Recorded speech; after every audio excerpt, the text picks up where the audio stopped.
Hi everyone, welcome back to the channel study smartly with Jyoti. ये हमारा sociology first chapter का last section है। इसे हम लोग 2 वीडियोज़ के अंदर कवर करेंगे क्योंकि ये लॉन्ग है थोड़ा सा, ये सेक्शन लॉन्ग है थोड़ा सा, जिस कारण से 2 वीडियो के अंदर कवर करेंगे। अभी तक हम लोगों ने इस चैप्टर्स के अंदर बहुत सारे टॉपिक्स को कवर कर लिए हैं। आज हम समझने की कोशिश करेंगे जो सोशियोलॉजी का स्कोप क्या है, यानी कौन कौन से सब्जेक्ट मैटर्स ऐसे हैं जिसको हम सोशियोलॉजी के अंदर पढ़ सकते हैं, और सोशियोलॉजी का कैसे सोशियोलॉजी जो अपना सब्जेक्ट मैटर अदर सब्जेक्ट से लेता है, तो उसमें क्या सिमिलैरिटीज़ हैं और क्या डिफरेंसेस हैं, यानी सोशियोलॉजी का दूसरे सब्जेक्ट के साथ, दूसरे सोशल साइंसेस के साथ क्या रिलेशन है और क्या सिमिलैरिटीज़ हैं और क्या डिफरेंसेस हैं। इन चीज़ को हम लोग पढ़ने की कोशिश करेंगे इस वीडियो में। तो सबसे पहले पढ़ लेते हैं सोशियोलॉजी क्या होता है। तो sociology is a systematic study of society, means society का एक सिस्टमैटिक वे में स्टडी करना सोशियोलॉजी है। And it studies human society as an interconnected whole and how society and the individual interact with each other.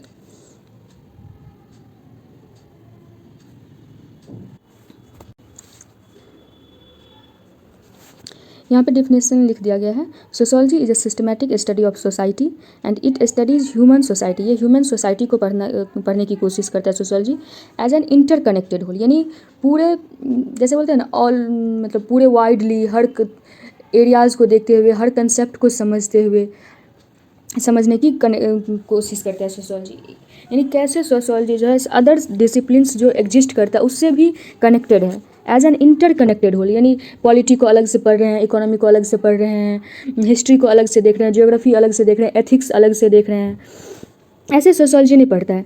अगर economy as a subject है तो वो सिर्फ इकोनॉमिक टर्म्स की बात करेगा, इकोनॉमिक एक्टिविटी का बात करेगा, प्रोडक्शन का बात करेगा।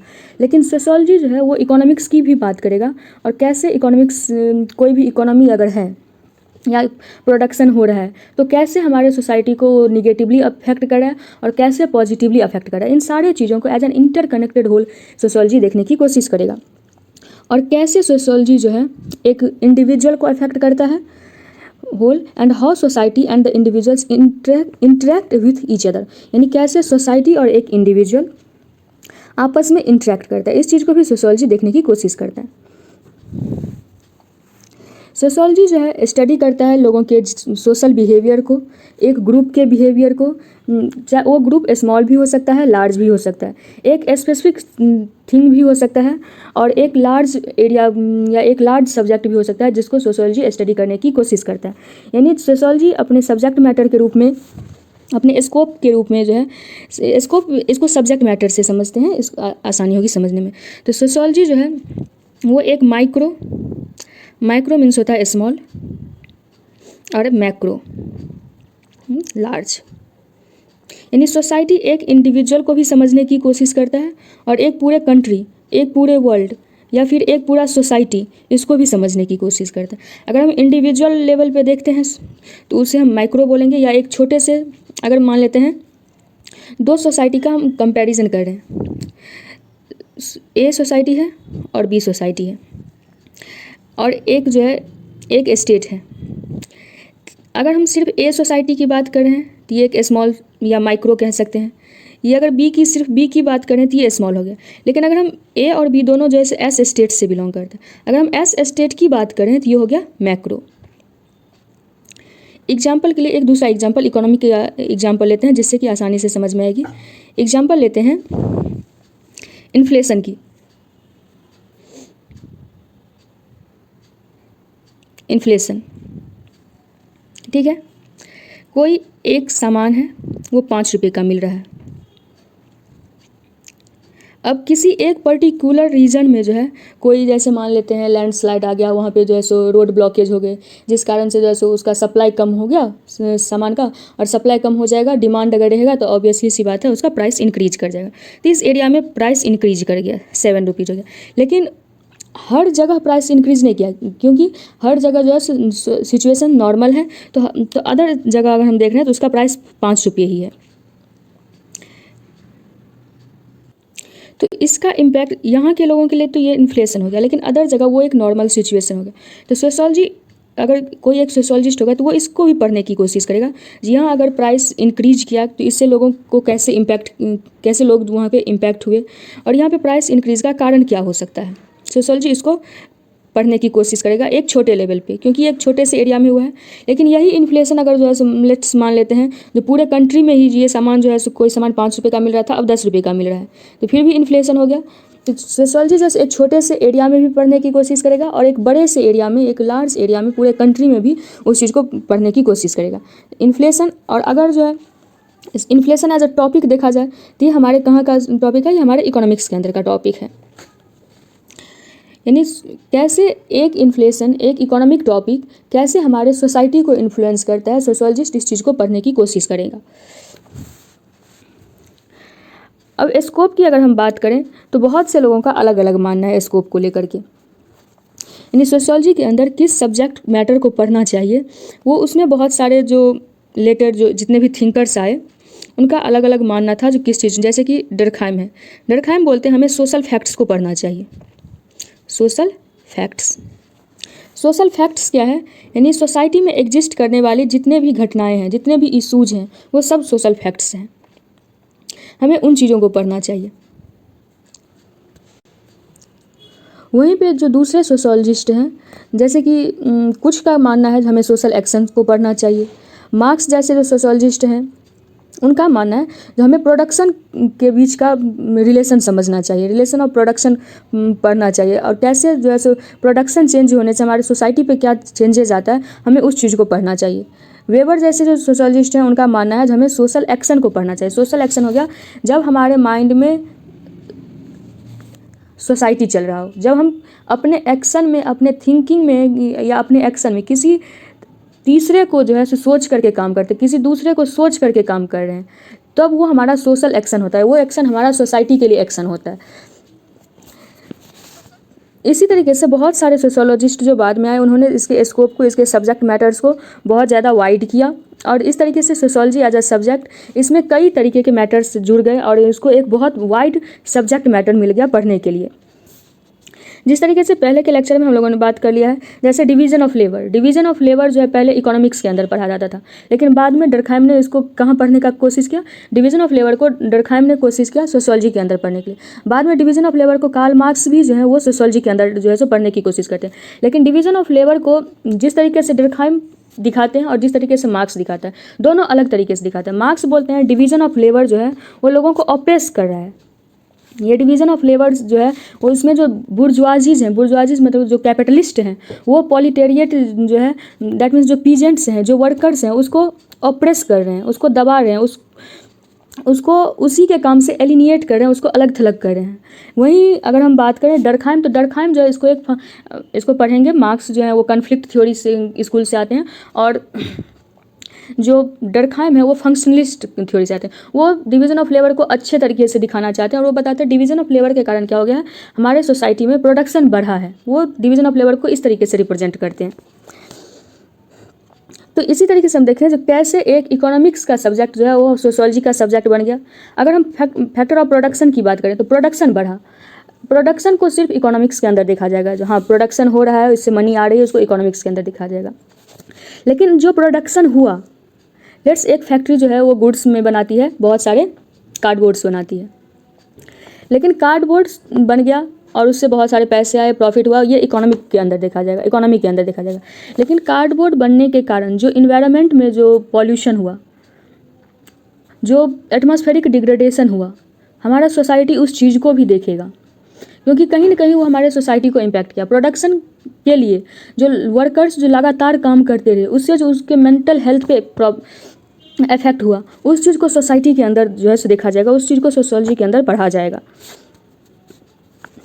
तो मुझे उम्मीद है आप लोगों को स्कोप क्या होता है सोशोलॉजी का, उसका सब्जेक्ट मैटर क्या होगा, सोशोलॉजी के अंदर किन किन चीज़ों को पढ़ा जा सकता है, ये अच्छे से समझ में आ गया होगा। अब देखते हैं बुक्स में क्या लिखा हुआ। The scope of sociological study is extremely wide. It can focus its analysis of interactions between individuals such as that of a shopkeeper with a customer, यानी एक छोटे लेवल पे, between teacher and a student, between two friends or family members. It can likewise focus on national issues such as unemployment or caste conflict, or the effect of state policies on forest rights of the tribal people और tribal और rural इंडेप्टेडनेस, or examine global social process such as the impact of new flexible labor regulations on the working class or that of the electronic media on the youth, or the entry of the foreign universities on the education system of the country. What defines the discipline of sociology is therefore not just what it studies but how it studies a chosen field. Means इसमें बताया गया जो एक small level पे भी जो चीज़ें होती है, जैसे हम क्या बोलते हैं, इंटरेक्शन। सोशियोलॉजी चीज़ ही है इंटरेक्शन की। जब दो लोग इंटरेक्ट कर रहे हैं तो वो किसी न किसी तरीके के रिलेशन को, सोशियोलॉजिकल रिलेशन को बिल्ड कर रहे हैं। चाहे वो एक शॉपकीपर हो, एक कस्टमर हो, टीचर हो, स्टूडेंट हो, उस दोनों के बीच में एक रिलेशन है। टीचर और स्टूडेंट का रिलेशन, शॉपकीपर और कस्टमर का रिलेशन, उस दोनों के बीच में एक म्यूचुअल अंडरस्टैंडिंग है। सोशियोलॉजी जो है सो फोकस करता है नेशनल इशूज़ को, यानी स्मॉल इशूज़ को, यानी माइक्रो इशूज़ को। Macro issues like national issue जैसे अनएम्प्लॉयमेंट, कास्ट कन्फ्लिक्ट या फिर फॉरेस्ट राइट्स वगैरह को भी वो के बारे में भी पढ़ता है। वहीं अगर हम इंटरनेशनल इशूज़ देखें तो इंटरनेशनल इशूज़ को भी देखता है, जैसे लेबर लॉज सब में जो चेंजेस होते हैं वो हर चीज़ को देखता है। जो बड़े बड़े ऑर्गेनाइजेशंस हैं, जैसे UN जैसे ऑर्गेनाइजेशन है, WTO जैसे ऑर्गेनाइजेशन है, बहुत सारे वर्ल्ड लेवल पे ऑर्गेनाइजेशन है। तो यानी वो बेसिक लेवल को भी देख रहा है और एडवांस लेवल को भी देख रहा है, माइक्रो को भी देख रहा है, मैक्रो को भी देख रहा है। लेकिन ये मैटर नहीं करता है सोशियोलॉजी क्या पढ़ रहा है, वो किस सब्जेक्ट से रिलेटेड चीज़ों को पढ़ रहा है, वो माइक्रो चीज़ों को पढ़ रहा है या मैक्रो चीज़ को, मैक्रो को पढ़ रहा है, वो इकोनॉमिक्स से रिलेटेड टर्म्स को पढ़ रहा है या पॉलिटी से रिलेटेड टर्म्स को पढ़ रहा है, या फिर ह्यूमन के हिस्ट्री को पढ़ रहा है। या ह्यूमन हिस्ट्री को जिस सब्जेक्ट के अंदर पढ़ा जाता है उसको हम एंथ्रोपोलॉजी बोलते हैं। एंथ्रोपोलॉजी के अंदर ह्यूमन इवोल्यूशन को पढ़ा जाता है। वो किस चीज़ को पढ़ रहा है, कौन से सब्जेक्ट के ऊपर सोशियोलॉजी अपना वर्क कर रहा है, पढ़ रहा है, वो मैटर नहीं करता है। वो किस तरीके से पढ़ रहा है, वो उस सब्जेक्ट मैटर को कैसे देख रहा है, वो मैटर करता है। एग्जाम्पल के लिए एक एग्जाम्पल मैंने पहले भी दिया था सुसाइड का। सुसाइड को डर्कहाइम पढ़े।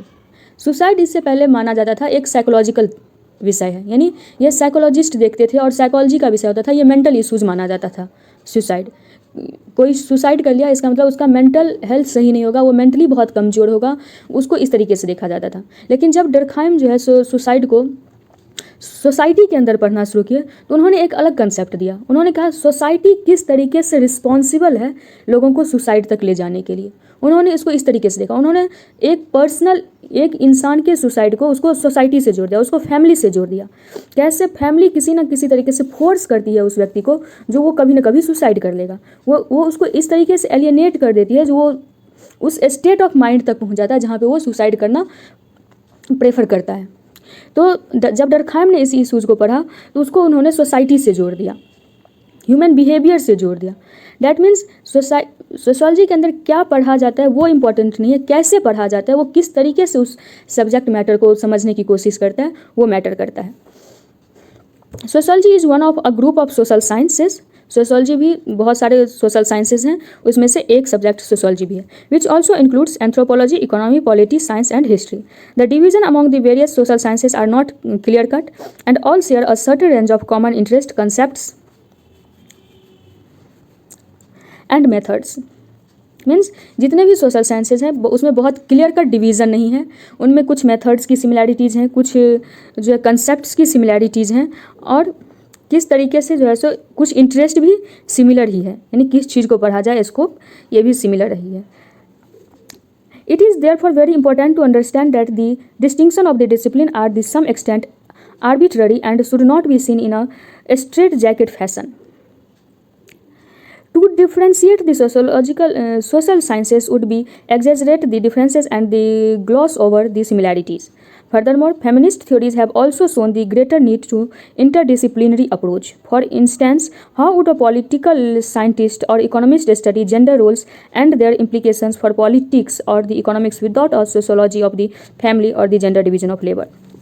देखो इसमें क्या बताया गया है, इसमें बताया गया है जो सोशियोलॉजी है और अदर सोशल साइंसेस हैं उसमें कुछ सिमिलैरिटीज़ हैं, कुछ डिफरेंसेस हैं, उनको क्लियर कट नहीं किया जा सकता है। सिमिलैरिटीज़ किस चीज़ की, मेथड्स की सिमिलैरिटीज़, कंसेप्ट की सिमिलैरिटीज़ है, उसमें कोई क्लियर कट जो है सो कह नहीं सकते जी ये पॉलिटी है और ये सोसाइटी है हमारा।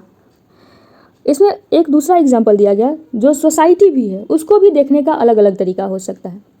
एग्जाम्पल के लिए सोसाइटी में जेंडर की अगर हम बात कर लें तो हमारे सोसाइटी में वैसे तो अब 3 जेंडर माने जाते हैं हमारे कॉन्स्टिट्यूशन के अकॉर्डिंग, और मानना भी चाहिए, मेल, फीमेल और ट्रांसजेंडर। मेल, फीमेल और ट्रांसजेंडर। तो अगर हम इकोनॉमिक्स की बात करें या पॉलिटी की बात करें तो इस दोनों ही सब्जेक्ट में हम लोग हमेशा से देखते आए हैं जो क्या होता है, इसमें मेल को ज़्यादा प्रेफरेंस दिया जाता है। इकोनॉमिक में जो है ज़्यादा पार्टिसिपेट कौन कर रहा है, मेल पार्टिसिपेट कर रहा है। इकोनॉमी में कंट्रीब्यूशन किसका है, मेल का कंट्रीब्यूशन है। पॉलिटिक्स में जो है कंट्रीब्यूशन किसका है, सोसाइटी को अच्छे बनाने में कंट्रीब्यूशन किसका है, तो मेल का कंट्रीब्यूशन है। इस तरीके से सोसाइटी को देखा जाता रहा। लेकिन जब सोसाइटी के अंदर एक ग्रुप आया जिसने सोसाइटी को एक अलग तरीके से देखना शुरू किया, वो कौन था, वो था फेमिनिस्ट ग्रुप। यानी कुछ ऐसे राइटर्स आए जो कि फीमेल के पॉइंट ऑफ व्यू से सोसाइटी को देखना शुरू किया। फिर उन्होंने देखा, ये भी मार्क्सिस्ट का ही एक पार्ट में चला जाता है। जिस तरीके से मार्क्स बताते हैं, ये सब आगे पढ़ने को मिलेगा, जिस तरीके से मार्क्स बताते, कार्ल मार्क्स बताते हैं, जो इकोनॉमी में जो कैपिटलिस्ट हैं वो ऑप्रेस करते हैं जो लेबरर क्लास है, जो वर्कर्स है। जो फेमिनिस्ट ग्रुप था, कुछ सोशोलॉजिस्ट जो कि स्पेशली जो 1960s के बाद जो फीमेल ग्रुप और फीमेल स्कॉलर्स आए, उन्होंने कहा, लेकिन इसमें बहुत सारे मेल स्कॉलर्स भी हैं फेमिनिस्ट में, नाम सब बाद में पढ़ेंगे, बहुत सारे नाम हमें देखने को मिलेगा फेमिनिस्ट में, अभी सिर्फ कंसेप्ट को समझते हैं। उन्होंने बताया जिस तरीके से जो कैपिटलिस्ट है वो वर्कर्स को ऑप्रेस करता है, ठीक उसी तरीके से हमारे सोसाइटी में जो मेल है वो ऑप्रेस करता है फीमेल को। वैसे ही कंडीशन जो है हमें देखने को मिलता है। जिस तरीके से ग्रो कौन कर रहा है, कैपिटलिस्ट कर रहा है, लेकिन उसके ग्रोथ के पीछे जो काम कर रहा है वो कौन है, वो वर्कर्स है। ठीक उसी तरीके से हमें सोसाइटी में दिखाई देता है जो हर चीज़ मेल कर रहा है, लेकिन मेल जो वो काम कर रहा है उसके पीछे जो बेस है वो फीमेल है। कैसे, जैसे कि हमारा जो लेट्स मान लेते हैं जो हमारा फैक्ट्री सिस्टम या हमारा जो कोई कंपनी है, कंपनी में एक एम्प्लॉय है, वो काम पे जाता है, उसको 8 बजते ही उसको काम पे जाना होता है। लेकिन अगर घर में जो उसकी वाइफ है या मदर है या जो भी है, जो उसको जाने से पहले उसके ड्रेस को धोना, उसको आयरन करना, उसके लिए खाना बनाना, लंच बनाना, जो भी काम उसके बैकग्राउंड में हो रहा है, वो पर्सन ऑफिस जा रहा है सिर्फ, लेकिन उसके बैकग्राउंड में बहुत सारे वर्क हैं जो कि एक फीमेल करे। अगर वो फीमेल अपने काम को सही टाइम पे ना करे तो ये जो पर्सन जो इकोनॉमी में पार्टिसिपेट कर रहा है इसका रूटीन बिगड़ जाएगा, ये उस तरीके से पार्टिसिपेट नहीं कर पाएगा, इसका आउटकम उस तरीके से नहीं आएगा। तो वीमेंस के रोल को जो नेगलेक्ट किया गया सोसाइटी के अंदर, वीमेंस, ये बंदा अगर 4 या 5 या 8 घंटे काम कर रहा है जिसको एक सर्टेन वेज दिया जा रहा है, लेकिन उसके बैकग्राउंड में जो घर में वीमेंस काम कर रही हैं उसके लिए कोई वेज नहीं है। तो इस चीज़ को जिसने फोकस किया वो थी फेमिनिस्ट ग्रुप ऑफ सोशोलॉजिस्ट। तो मुझे उम्मीद है आप लोगों को स्कोप ऑफ सोशोलॉजी क्या है ये बहुत अच्छे से समझ में आया होगा, और नेक्स्ट लेक्चर में हम पढ़ने की कोशिश करेंगे सोशोलॉजी का इकोनॉमिक्स के साथ कैसे रिलेशन है, फिर सोशोलॉजी का पॉलिटिकल साइंस के साथ रिलेशन, उसके बाद देखेंगे सोशोलॉजी का हिस्ट्री और साइकोलॉजी के साथ रिलेशन। उसके बाद एंथ्रोपोलॉजी भी डाला हुआ है, तो एंथ्रोपोलॉजी के साथ भी रिलेशन देख लेंगे कौन सी सिमिलैरिटीज़ हैं और कौन से डिफरेंसेस हैं। उसके बाद कुछ वर्ड्स दिए हुए हैं, चलो वर्ड्स कर ही लेते हैं। अगर हम देखें तो एक वर्ड दिया हुआ है वोकैबुलरी में, कैपिटलिज्म। कैपिटलिज्म क्या होता है? A system of economic enterprise based on market exchange. Capital refers to any asset including money, property and machines which can be used to produce commodities for sale or invest in a market with the hope of achieving a profit.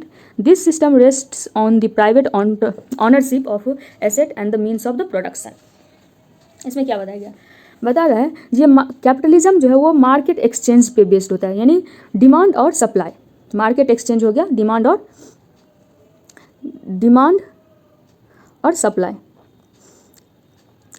जितना demand होगा उसके हिसाब से supply होगा, और जितना अधिक demand होगा, सप्लाई मीन्स प्रोडक्शन, पहले प्रोडक्शन होगा और फिर उसको मार्केट तक दिया जाएगा, यानी मार्केट एक्सचेंज पे बेस्ड होता है। ये किसी एक प्राइवेट प्लेयर का होता है जो कि अपने कैपिटल को पहले लगाता है, उसके कैपिटल में उसका प्रॉपर्टी आ गया, उसके बड़े मशीन्स हो गए, मनी हो गए, वो सारे हो गए, और जिससे कि वो कमोडिटीज़ या कोई भी गुड्स प्रोड्यूस करता है और उसके बदले में उसे प्रॉफिट मिलता है।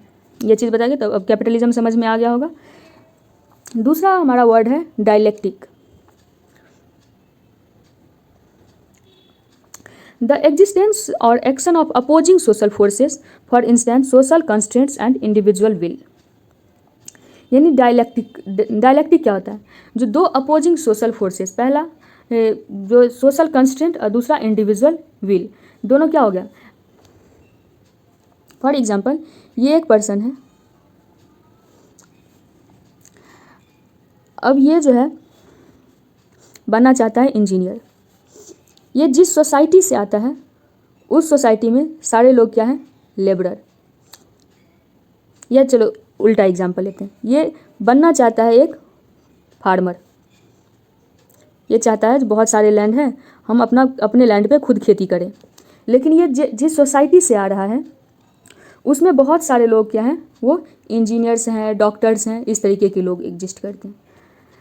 तो क्या इस सोसाइटी में रहने के लिए इसका विल क्या है? ये फार्मिंग करे, अपने लैंड पे फार्मिंग करे। लेकिन ये सोसाइटी इसको किस चीज़ के लिए फोर्स करेगा?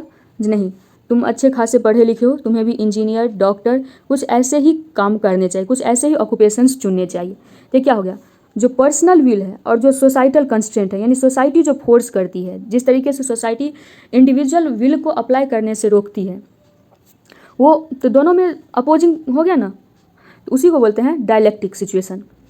यानी जब दो अपोजिट चीज़ जो है हमें एक साथ देखने को मिल जाते हैं, उसको हम डायलेक्टिक बोलते हैं। इम्पेरिकल इन्वेस्टिगेशन, इम्पेरिकल इन्वेस्टिगेशन हम लोगों ने ये टर्म पहले पढ़ लिया है, यानी किसी भी चीज़ को डाटा और फैक्ट्स के साथ किसी भी स्टडी को कंप्लीट करना। A factual inquiry carried out in any given area of sociological study. Feminist theory, a sociological perspective which emphasis the centrality of the gender in analysing the social world. यानी जब भी feminist theory जब भी society की बात करेगा तो इसके सेंटर में हमें फीमेल और जेंडर, स्पेशली जेंडर रोल हमें देखने को निश्चित तौर पे मिलेगा। There are many strands of feminist theory, but they all share in common the desire to explain gender inequality in society and to work to overcome them. इसके बहुत सारे, जैसे कि रेडिकल फेमिनिस्ट एक ग्रुप है जो कि उनका जो थॉट्स प्रोसेस है वो बहुत ही रेडिकल है। उनका कहना है जो विमेंस, जिस तरीके, एक सिंपल एग्जांपल लेते हैं जो पढ़ेंगे कुछ रेडिकल फेमिनिस्ट का, तो वो बताएंगे जैसे कि विमेन जो है वो बच्चे को जन्म देती है, वो एक मदर के रोल में आते हैं, उसके लाइफ का, उसका करियर और उसके जो है बहुत सारे वर्किंग हैबिट्स उसका छूट जाता है। वो जो इकोनॉमी में पार्टिसिपेट कर सकती थी वो बहुत कुछ अलग हो जाता है। तो कुछ ऐसे भी रेडिकल, ये 1960s की बात है, जो ऐसे भी रेडिकल फेमिनिस्ट हुई जिन्होंने उस टाइम पे कहा था जो वीमेन जो है, एक समय ऐसा आएगा जब वीमेन अपने बच्चे को खुद जन्म ना दे करके वो किसी एक ऐसा टेक्नोलॉजिकल डेवलपमेंट हो जाएगा जो वूम का डेवलपमेंट जो है वो टेक्नोलॉजिकली होगा, और जो है सो वीमेन के फेटस में जो है सो चाइल्ड का डेवलपमेंट ना हो करके एक आर्टिफिशियल फेटस में चाइल्ड का डेवलपमेंट होगा। और कुछ समय पहले ये न्यूज़ भी आया था जहाँ पे जो है इस तरीके के साइंटिफिक रिसर्चेज अभी हो रहे हैं। तो ये हो गया रेडिकल आइडियाज़, यानी समय से बहुत आगे की सोच का आइडियाज़ देना और वैसे चीज़ के बारे में बताना सोसाइटी में जो कि लोग कल्पना नहीं करता है जल्दी, और एकदम ही सोसाइटी से हट के अपना एक थॉट प्रोसेस को देना। तो इसके बहुत सारे स्ट्रैंड हैं, लेकिन जो भी हो इसके मेन जितने भी पार्ट्स हों, यानी अलग अलग, एक रेडिकल हो गया, एक होगा जो हाँ चलो जो भी कॉन्स्टिट्यूशनल चेंज के थ्रू जो है सो चाहेगा जो वीमेन का कंडीशंस अच्छा हो जाए, लेकिन सबके बेस एक ही चीज़ पे रहेगा, जो सोसाइटी में वीमेंस के साथ इनइक्वालिटीज़ हो रही हैं, उसको डिस्क्रिमिनेट किया जा रहा है और उसको मेन स्ट्रीम के साथ कैसे जोड़ा जाए। मैक्रो सोशियोलॉजी, यानी किसी भी सोशियोलॉजी के सब्जेक्ट मैटर को लार्ज स्केल ग्रुप पे स्टडी करना, या फिर जो लार्ज स्केल ग्रुप का जो सब्जेक्ट मैटर है उसको स्टडी करना, हो गया मैक्रो। जैसे इन्फ्लेशन इन इंडिया एक मैक्रो सब्जेक्ट हो गया। लेकिन वहीं पे अगर हम बात करें इन्फ्लेशन इन दिल्ली, वो एक स्मॉल सब्जेक्ट हो गया उसके कंपैरिजन में। माइक्रो मीन्स छोटे सब्जेक्ट को और छोटे इशूज़ पे बात करना, हो गया micro sociology. Social constraint, a term referring to the fact that the group and societies of which we are a part exert a conditioning influence on our behavior. Means social constraint का मतलब हो गया जिस society में हम बड़े होते हैं, जिस ग्रुप के बीच हम रहते हैं, उसका कोई ना कोई इन्फ्लुएंस हमारे ऊपर होता है और हम वैसा ही बिहेवियर करना चाहते हैं। हमें पता नहीं होता है जो हम उनसे अफेक्टेड हैं, लेकिन हम अफेक्टेड होते हैं। वही होता है सोशल कंस्ट्रेंट। इससे पहले भी डायलेक्टिक में पढ़े थे सोशल कंस्ट्रेंट के बारे में। फॉर एग्जाम्पल अच्छे से समझ लेते हैं।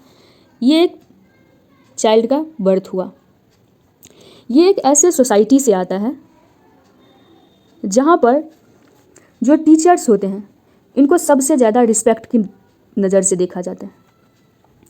अब ये बच्चा इस सोसाइटी में जो है सो डेवलप कर रहा है, तो ये चाहे ना चाहे इसके अंदर ये फीलिंग्स आ ही जाएगी, जो जहाँ भी ये टीचर्स को देखेगा ये रिस्पेक्ट करेगा। अब इसे ये नहीं पता है कि ये चीज़ें इसके अंदर इसलिए आई हैं क्योंकि उसके सोसाइटी में इस तरीके का कल्चर है, लेकिन सोसाइटी जस्ट विदाउट कुछ किए उसको अपने आप इन्फ्लुएंस करती, चूँकि वो उस सोसाइटी में बड़ा हुआ है। उसने सबको वही चीज़ें करती देखी, जहाँ भी टीचर को देखे उसको रिस्पेक्ट करो, उनको प्रणाम करो, और भले ही कितने भी ऑक्यूपेशंस का पर्सन वहाँ हो, वहाँ पे सबसे ज़्यादा रिस्पेक्ट हम टीचर्स को देंगे। तो वो बच्चे के अंदर अपने आप ये चीज़ें इनहेरिट हो जाएगी जो वो टीचर्स को रिस्पेक्ट करेगा। इसे बोलते हैं social constraint. Values ideas held by human individual और group about what is desirable proper, यानी वैल्यूज क्या होते हैं हमारे, जो कौन से चीज़ सही है, डिजायरेबल है, प्रॉपर है, गुड है, बैड है, इस चीज़ का समझ होना, वही है वैल्यू।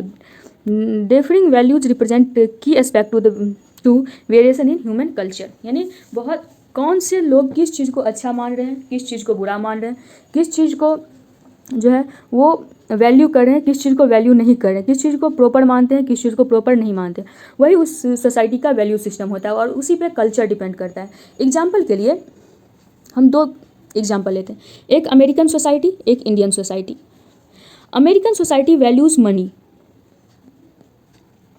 और इंडियन सोसाइटीज वैल्यू करता है मोरालिटी। इनके सोसाइटी में ये जो है पहले से पता है जो जितना अधिक जो है सो पैसा कमाएगा वो उतना ज़्यादा जो है उसको सोसाइटी में रिस्पेक्ट मिलेगा, वो मनी को वैल्यू करते हैं। तो यहाँ पे हर इंसान जो है वो पैसे कमाना चाहता है, अधिक से अधिक पैसे कमाना चाहता है, और इसीलिए यहाँ पे हमें देखने को मिलता है कैपिटलिज्म, बहुत ही लार्ज कैपिटलिज्म अगर हमें कहीं देखने को मिलता है। और सबसे पहला कैपिटलिस्ट कंट्री अगर हमें कोई देखने को मिलता है वो मिलता है हमें अमेरिका देखने को, क्योंकि यहाँ के कल्चर में जो है वो वैल्यू किसको करता है, मनी को। और ये मनी को वैल्यू करना आता कहाँ है, ये इनके रिलीजन से आता है। रिलीजन से कैसे, तो ये हम हिस्ट्री में पढ़ेंगे। जो चर्च जो होता था वो चर्च क्या बोलता था, अगर तुम्हें स्वर्ग में जाना है या नरक में जाना है, अगर हम कोई सीन करते हैं यानी बुरा कर्म करते हैं तो एक जो है सो चर्च के पास पेपर होता था, उस पर जो है सो वो अपना कुछ कुछ लिख करके देता था और बोलता था इस पेपर को खरीदो तो तुम जितने भी सीन किए हो उससे तुम बच जाओगे, या फिर अगले जन्म में, इस जन्म में अगर तुम गरीब हो तो अगले जन्म में अगर तुम गरीब नहीं होना चाहते हो तो ये इस पेपर को मेरे से ख़रीद लो, तो अगले जन्म में मतलब तुम्हारा एक तरीके से भगवान के पास हम अर्जी लगा दी हैं जो नेक्स्ट जन्म में जो है तुम्हें अच्छे जगह तुम्हारा बर्थ होगा। तो इस तरीके से इन लोगों के जो है रिलीजन के अंदर से आ गया, जो अगर मेरे पास मनी होगा तो जो भी सीन हम किए हैं वो हट जाएगा, इस लाइफ से बेटर लाइफ हमें आगे मिल सकता है, उसके लिए भी इन्होंने दिखा दिया जो हाँ मनी होना ज़रूरी है, यानी इनके वैल्यूज़ में आ गया मनी। लेकिन इंडियन सोसाइटी में क्या है, हमारा रिलीजन क्या कहता है, जो सब कुछ यहीं छूट जाना है, जो कर्म करेंगे अच्छा वही हमारे साथ जाएगा। तो हमारे यहाँ पे मनी को जैसे ज़्यादा वैल्यू नहीं किया गया, तो हमारा जो वैल्यू सिस्टम है वो अलग है और वहाँ का जो वैल्यू सिस्टम है वो अलग है। तो आज के लिए इतना ही रखते हैं, कल के वीडियोज़ में देखेंगे। और एक क्वेश्चन भी है, discuss the different aspects of the term society, how it is different, sorry ये क्वेश्चन है, ये तो ईजिली सॉल्व हो जाएगा, सोसाइटी और कॉमन सेंस में डिफरेंसेस। ये थर्ड क्वेश्चन है, discuss how there is greater give and take among disciplines today. तो ये जो क्वेश्चन है थर्ड नंबर का क्वेश्चन, इसको सॉल्व करने के लिए जो है अब जो हमारा नेक्स्ट टॉपिक होगा, जो सोशियोलॉजी कैसे दूसरे डिसिप्लिन से सिमिलर है और कैसे दूसरे डिसिप्लिन से डिफरेंसेस हैं, वही इसका आंसर होगा थर्ड का। यानी गिव एंड टेक का रिलेशन कैसे है सोशियोलॉजी और अदर साइंसेस में, सोशल साइंसेस में। तो आज के लिए इतना ही रखते हैं, नेक्स्ट वीडियो में हम लोग देखेंगे और जो भी चीज़ें बची हुई हैं इस चैप्टर की। अगर आपको ये वीडियो अच्छी लगी हो तो चैनल को सब्सक्राइब कर लें ताकि आने वाले वीडियोज़ आपको ईजिली अवेलेबल हो जाए, और वीडियो को लाइक कर दें। अगर आपके पास कोई क्वेश्चन हो, कोई डाउट हो तो आप कमेंट सेक्शन में आप पूछ सकते हैं, और अगर आपको इस चैप्टर में जो एक्सरसाइज में क्वेश्चन आंसर दिए गए हैं उसे सॉल्व करना चाहते हैं तो आप कमेंट सेक्शन में लिख सकते हैं, उसे मैं चेक कर दूँगी। थैंक्स।